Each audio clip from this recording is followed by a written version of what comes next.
Welcome to VOV. Perkenalkan, nama saya Surya. Jadi di sini saya akan membahas topik yaitu pergaulan bebas dan pernikahan dini. Jadi di sini saya sudah mendatangkan dua narasumber. Silakan perkenalkan diri kalian.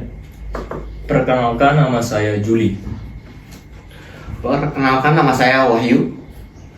Oke, kita langsung saja bahas ke topiknya. Ya. Jadi yang pertama itu, apakah pergaulan bebas merupakan murni kesalahan dari pelaku? Baik, izinkan saya memberikan pendapat saya gitu ya. Jadi begini, ini menurut opini saya. Apakah pergaulan bebas itu adalah murni kesalahan si pelaku yang terjerumus seperti itu? Bagi saya tidak, karena ada beberapa faktor lain gitu yang menyumbang pengaruh kenapa seorang bisa terjerumus ke pergaulan bebas seperti itu. Yang paling utama ya tentunya adalah faktor dari relasi orang tua ke anaknya. Biasanya relasi orang tua ke anaknya yang tidak baik ya, atau kita anggap sebagai anak yang punya hubungan broken home dengan orang tuanya, itu lebih memungkinkan seorang anak ini untuk terjerumus ke pergaulan bebas. Apalagi kita bahasnya adalah anak-anak dalam usia masih remaja. Sedikit tambahan bagi para penonton bahwa anak-anak pada usia remaja itu masih labil dan punya jiwa ingin tahu atau skeptis yang sangat tinggi. Sehingga bila ia ingin mencoba hal baru, dalam konteks ini adalah pergaulan bebas intinya ya, itu adalah suatu yang saya sebut sebagai kewajaran gitu. Namun perlu diingat, pergaulan bebas ini saya tidak membenarkan pergaulan bebas itu atau labilitas orang gitu, atau anak remaja yang masih labil gitu, dalam artian dia itu terjerumus gitu. Saya tidak membenarkan, cuman saya menganggap hal itu sebagai kewajaran. Karena ya, kalau dalam kajian biologi namanya ada prefrontal cortex gitu, dimana anak-anak remaja prefrontal cortexnya itu masih belum berkembang secara sempurna.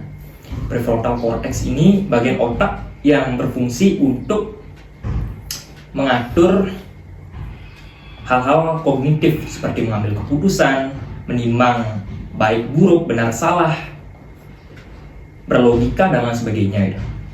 Ya intinya karena masih belum berkembang secara sempurna, anak remaja cenderung menggunakan bagian otak lain yang disebut sebagai amigdala namanya. Nah, amigdala ini adalah bagian otak yang berkenaan dengan emosi.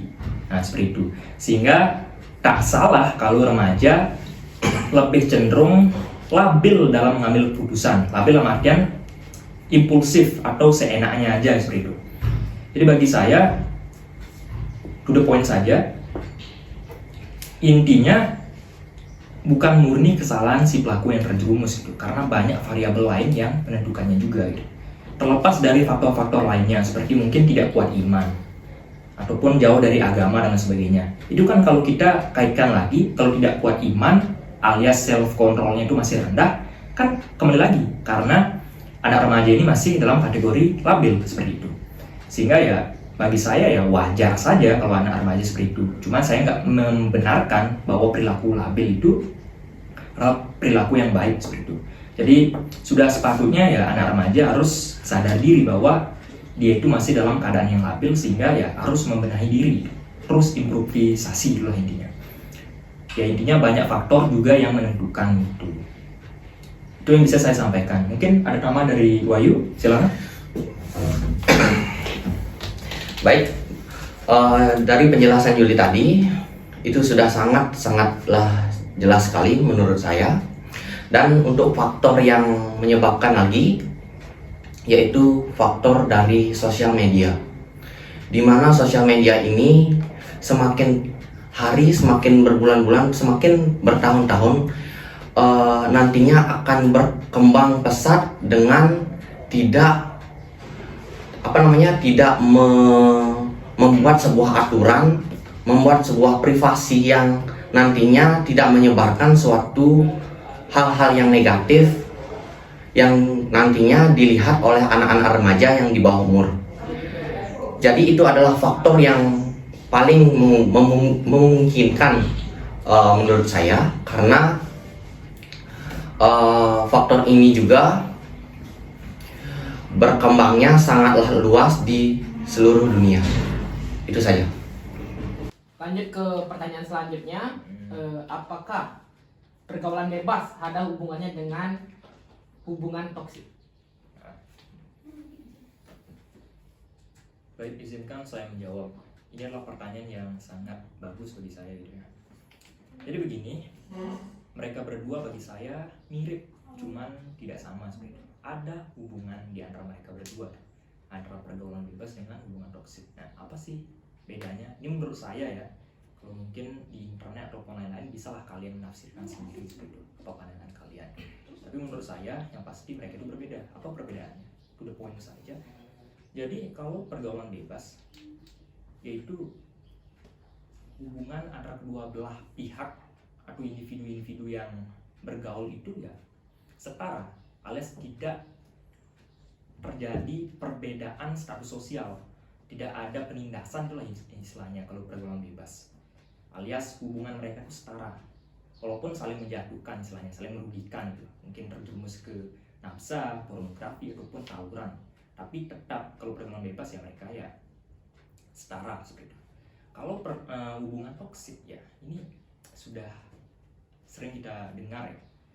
Kalau hubungan toksik itu lebih mengarah ke pihak satu itu untung, sedangkan pihak lainnya itu merasa dirugikan seperti itu.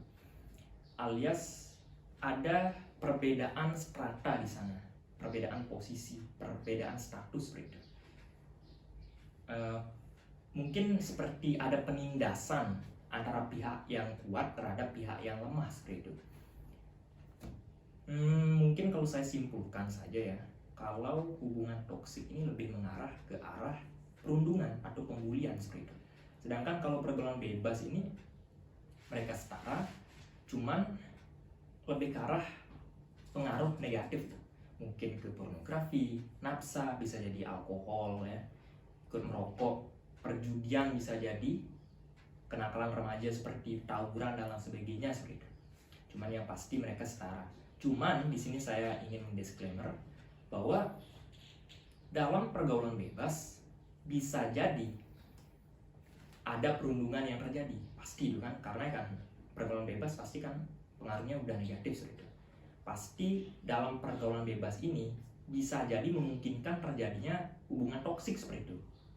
Intinya begini aja, hubungan toksik dan pergaulan bebas itu berbeda, cuman dalam pergaulan bebas bisa jadi menyebabkan terjadinya hubungan toksik. Ya terutama ini adalah menyangkut antara perempuan dan juga laki-laki seperti itu. Pasti biasanya pihak laki-laki yang menindas pihak perempuan seperti itu ya. Kalau dalam pergaulan bebas intinya berbeda, cuman ada hubungan kausalitas alias sebab akibat di sana seperti itu. Itu menurut pandangan saya. Mungkin Wahyu ada tambahan, berikan. Baik, di sini saya ada sedikit tambahan tentang hubungan pergaulan bebas dengan hubungan toksik ya. Dari sebuah hubungan pergaulan bebas ini, di mana suatu pasangan hubungan toksik ini salah satunya yang kemungkinan tidak menguntungkan, dan pasangan yang satunya ini meniru atau melakukan suatu kegiatan yang sangat-sangat tidak menguntungkan bagi seseorang dari pasangan ini. Contohnya satu pasangan yaitu kan ada perempuan dan laki-laki, di mana seorang perempuan ini melakukan hubungannya dengan tidak saling menguntungkan atau memberatkan seorang laki-laki dikarenakan karena suatu pergaulan bebas. Suatu pergaulan bebasnya itu seperti contohnya ia melihat sebuah video-video yang intinya Ingin berbau pornografi doang. ya ingin berbau pornografi ataupun yang bersifat-sifat negatif, itu yang nantinya akan mempengaruhi sebuah hubungan mereka yang didasari oleh suatu pergaulan bebas. Itu saja. Jawaban yang sangat detail sekali dari kalian berdua.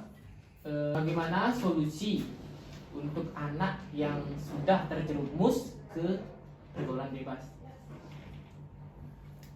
Pertanyaannya bagus sekali ya. Based on my opinion lah intinya, kalau misal anak telah terjerumus ke pergaulan bebas itu kan. Jadi begini, mungkin ada dua faktor ya, faktor dari internal dan juga faktor dari eksternal.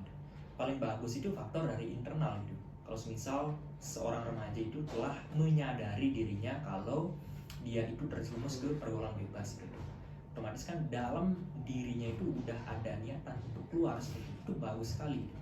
Pasti ya lambat laun pasti bakal bisa saja gitu. Cuman juga mungkin dibarengi juga oleh faktor eksternal gitu. Faktor eksternal itu kan bisa berupa teman-teman yang support, seperti orang tua juga yang lebih memberikan apresiasi ataupun afeksi pada anaknya ini kan, bisa dia untuk keluar dari jeratan pergaulan bebas gitu. Intinya ada dua faktor lah, tapi yang paling baik kalau misal anak ini sudah sadar gitu bahwa dirinya terjerumus ke pergaulan bebas gitu. Jadi yang paling baik ya seperti itu bagi saya. Mungkin ada tambahan lagi, silakan.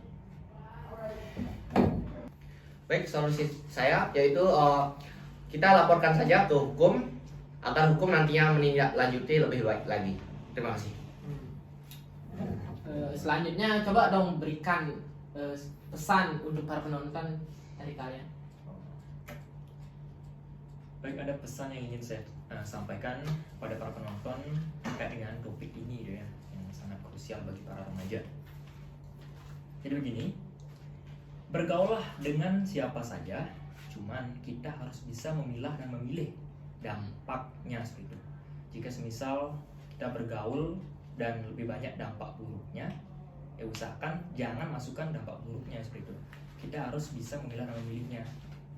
Bergaulah dengan siapa saja tanpa terkecuali. Cuman kita kembali lagi harus bisa bijak-bijak mengambil pengaruhnya seperti itu.